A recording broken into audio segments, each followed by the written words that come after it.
सकते हैं, पर ऑफ कोर्स हम उनकी नकल नहीं कर सकते। हमारे में और इंडिया में बड़ा फर्क है। जिस तरह मैंने कहा ना, आपने अपनी औकात और हैसियत के मुताबिक। अरब सागर में मौजूद वो जहाज जिसे ईरान ने अपने कब्जे में लिया था, उस पर सवार थे 17 हिंदुस्तानी और सभी के सभी भारतीयों को अब ईरान ने आजाद कर दिया है। लंबे संघर्ष, जहाज पर चालक दल में भारतीय, फिलिपिनो, पाकिस्तानी, रूसी और एस्टोनिया। अब आप ये सोचिए, पाकिस्तान से बड़ा तो इंडिया का कोई दुश्मन नहीं है। ये तो आप मान रही है ना कि हम तो नहीं मानते, लेकिन आपने सबको सिखा दिया है अपने बच्चों को कि हम दुश्मन है। पाकिस्तान और बात करेंगे कि 57 इस्लामिक कंट्रीज हैं, प्रॉपर एक ऑर्गेनाइजेशन है इस्लामिक कंट्रीज की, लेकिन फिर भी ईरान को इंडिया की जरूरत क्यों पड़ी, इंडिया से हेल्प लेने की।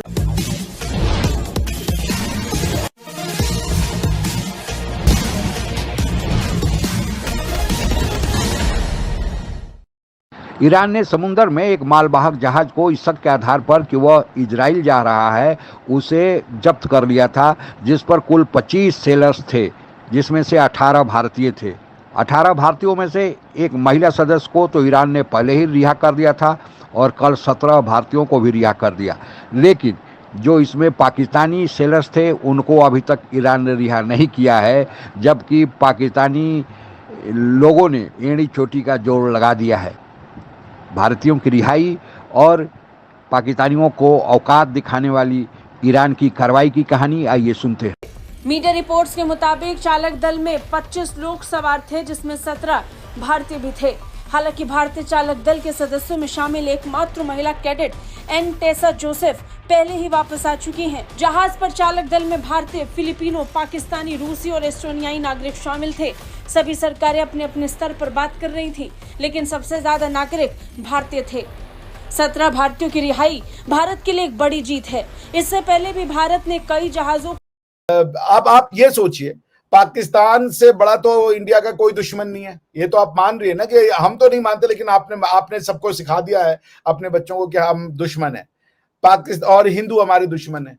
आज अगर हम जिनोफोबिक होते तो एक पाकिस्तान की बच्ची आई, उसका हार्ट फेल हो रखा था और हमारे यहाँ पे वो आई, उसके हार्ट का ऑपरेशन किया गया। एक हिंदू आदमी ने अपना हार्ट उस बच्ची को दिया, एक हिंदू डॉक्टर ने अब उस हार्ट को उसके दिल में लगाया, एक हिंदुओं की संस्था ने इसको पूरा स्पॉन्सर किया। हिंदू लोगों ने वो बच्ची के जो कफ ऑपरेशन और जो आना था वो सब माफ किया। ये सारे हिंदू लोग थे, पर उन्होंने उस बच्ची में मुसलमान नहीं देखा, क्योंकि मुसलमान उसका अल्लाह से पर्सनल नाता होता है। उन्होंने उस बच्ची में अब मेरे ही जो कल्चर का एक एक्सटेंशन देखा कि वो भी कभी हमारी पार्ट थी।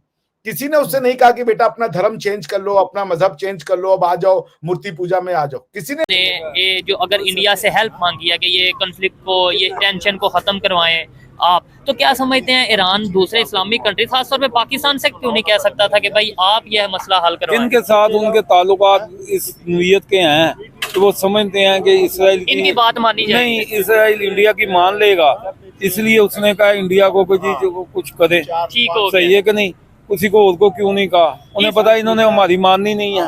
इंडिया हो सकता है, देखे ना, इंडिया हो सकता है उसकी बात मान रहा हो, इसराइल भी उसकी सुन ले के कोई मिडल मैन रोल अदा कर रहा है। ये बात है। इसका मतलब है इंडिया इस टाइम इस पोजीशन में है कि इसराइल ईरान देखिए उनके ताल्लुकात तो है ना इसराइल के उनके साथ, सही है कि नहीं? ये तो आप इनकार नहीं ना कर सकते। ठीक है ना? तो वो तो उसी को कहेगा ना। हम देखे दो दोस्तों की लड़ाई होती है तो तीजा जो दोनों का कॉमन दोस्त होता है उसी को कहा जाता है। ये बात है। और यही चीज हमें रशिया यूक्रेन के कॉन्फ्लिक्ट में देखने को मिली है कि यूक्रेन के प्रेसिडेंट ने भी ये बोला, इवन रशिया की तरफ से भी ऐसी स्टेटमेंट आई कि इंडिया ये चाहता है कि भाई जो आपस में ये मामलात हैं ये बेहतरी की तरफ आए। यही स्टेटमेंट अब हमें ईरान और इसराइल के मामले में देखने को मिल रही है। इसका मतलब है इस टाइम दुनिया में इंडिया एक ऐसी पावर बन चुका है कि वो दुनिया की नहीं, पावर नहीं है। देखिए मेरी बात सुना, इंडिया बहुत बड़ी पावर है इस वक्त। आप कहने पाकिस्तान पर कुछ दिनों पहले ईरान द्वारा जब हमला किया गया था, उस समय भारत के विदेश मंत्री एस जयशंकर ईरान में मौजूद थे और कुछ देर पहले ही वे ईरान से विदा हुए और उसके जस्ट बाद ही ईरान ने पाकिस्तान पर हमला कर दिया। पाकिस्तान ने 2 दिनों के बाद जवाबी कार्रवाई किया, लेकिन पाकिस्तान को अब तक यह भ्रम बना हुआ है कि यह सब जयशंकर का ही किया कराया है, क्योंकि जयशंकर के जाने के तुरंत बाद ही ईरान ने पाकिस्तान पर हमला कर दिया। दरअसल ईरान का पाकिस्तान पर हमला करने का मकसद यही था कि पाकिस्तान को यह बता दिया जाए कि वो अमेरिका के साथ मिलकर पाकिस्तान जो ईरान पर हमला करने या ईरान पर दबाव बनाने की कोशिश कर रहा है वह उसका प्रयास सफल नहीं होगा। हालांकि पाकिस्तान को IMF से कर्ज चाहिए, अमेरिका से मदद चाहिए और इस मदद के एवज में अमेरिका पाकिस्तान से 2 हवाई अड्डे मांगा है, जिसमें बताया जाता है कि एक हवाई अड्डा तो पाकिस्तान ने दे दिया है। हालांकि अमेरिका यह कह रहा है कि उसका मकसद अफगानिस्तान में तालिबानियों के आड़ में जो अन्य आतंकी गुट ISIS इत्यादि पनप रहे हैं उन पर नज़र रखना है। लेकिन दरअसल बात यह है कि अमेरिका को ईरान पर नज़र रखना ज़्यादा ज़रूरी है और ईरान पर पाकिस्तान के जरिए हमला कराने या दबाव बनाने की अमेरिका कोशिश करेगा, क्योंकि अभी अमेरिका इजराइल हमास युद्ध में जो फंसा हुआ है उसमें ईरान हमास के साथ खड़ा है और अमेरिका इजराइल के साथ खड़ा है। तो ईरान पूरी तरह खुलकर अपने बागियों को जो हुती, हमास और हिजबुल्लाह हैं उनको मदद न करे, इसलिए ईरान पर इस तरह से दबाव बना रहेगा और ईरान को अपने एक दूसरे बॉर्डर पाकिस्तान पर असुरक्षा महसूस होगी तो ईरान खुलकर अपने बागियों को नहीं मदद करेगा, जिससे इजराइल को, हमास को ठोकना, हमास को गाजा पट्टी से पूरी तरह से नेस्तनाबूद करना आसान हो जाएगा। यही कारण है कि ईरान के राष्ट्रपति अभी कुछ दिनों पहले पाकिस्तान के दौरे पर आए थे। उनका मकसद यह था कि पाकिस्तान को यह बता दिया जाए कि आप अपने औकात में रहें, अमेरिका के साथ मिलकर अगर कुछ करने की कोशिश करेंगे तो पाकिस्तानी जनता और इमरान खान खासकर ही उनके विरोधी हो जाएंगे, क्योंकि इमरान खान तो शुरू से ही कह रहे हैं कि अमेरिका के साजिश के ही चलते उन्हें गद्दी से हटाया गया, प्रधानमंत्री की कुर्सी से हटाया गया और अमेरिका समर्थित शहबाज की सरकार को अभी बैठाया गया है, जो एक कठपुतली सरकार है। दरअसल अमेरिका का सीधा वास्ता पाकिस्तान के सेना प्रमुख, पाकिस्तान के एस्टेब्लिशमेंट से होता है। पाकिस्तान में जो भी प्रधानमंत्री बनता है वह सेना की कठपुतली होता है और सेना से जहां भी दूरी बनाने की कोशिश करे, अपनी मनमानी करने, अपना अधिकार जमाने की कोशिश करे तो सेना उसे लात मार कर निकाल देती है। यही पहले शहबाज शरीफ के साथ हुआ है, जरदारी के साथ हुआ है और अब इमरान खान के साथ भी वही हुआ और इमरान खान को लात मारकर सेना ने हटा दिया। अब कठपुतली फिर नवाज शरीफ को कुर्सी पर बैठा दिया है। इसके साथ ही ईरान के राष्ट्रपति का पाकिस्तान लाने का जो मकसद था कि ईरान और पाकिस्तान के बीच जो स्मगलिंग होता है वह लगातार चलती रहे।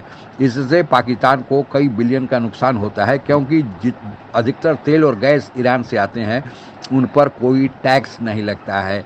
वे स्मगलिंग से आते हैं और फिर सीधे जनता को बेच दिए जाते हैं। जनता के लिए भी आसान होता है क्योंकि वे सस्ते होते हैं। और लेकिन पाकिस्तान का नुकसान यह होता है कि जो तेल बेचा जाता है उस पर पाकिस्तान को कोई टैक्स नहीं मिलता है और जो तेल बाहर से पाकिस्तान अधिकृत रूप से खरीदता है और बेचता है उस पर टैक्स लेता है। लेकिन ईरान से आने वाले तेल की मात्रा इतनी ज़्यादा हो गई है कि बाहर से जो पाकिस्तान तेल खरीदता है उसकी मात्रा कम हो गई है, तो पाकिस्तान को टैक्स भी कम मिलने लगा है और पाकिस्तान की चरमराती अर्थव्यवस्था के लिए यह जरूरी है। लेकिन पाकिस्तान ने यह शोर मचाया कि ईरान के राष्ट्रपति झुककर पाकिस्तान से मिलने आए हैं। दरअसल यह बात नहीं है। भारत के साथ ईरान के संबंध बहुत लंबे समय से चले आ रहे हैं और चाबहार पोर्ट ईरान में एकमात्र ऐसा पोर्ट है जिसे भारत ने अपने पैसे से विकसित किया है। भारत की पकड़ ईरान में मजबूत है, यह पाकिस्तान भी जानता है और दुनिया भी जानती है। इसलिए ईरान ने भारत से मदद करके इजराइल और हमास युद्ध खत्म कराने की गुहार भी लगाई है। भारत के बढ़ते अंतर्राष्ट्रीय दबदबे की कहानी इसी बात से और पुष्ट होती है कि जो भारत के 17 इजराइल जा रहे जो मालवाहक जहाज है उस पर काम कर रहे थे, उन्हें तो रिहा कर दिया गया, लेकिन पाकिस्तानियों को अभी तक कुछ सुनवाई नहीं हो रही है। आज के लिए बस इतना ही। जय हिंद। आप अगर हमसे जुड़ा रहना चाहते हैं तो कृपया मेरे चैनल को सब्सक्राइब करें तथा बेल आइकन भी दबा दें ताकि नई वीडियो की जानकारी तुरंत आप तक पहुंच जाए। धन्यवाद। जय हिंद।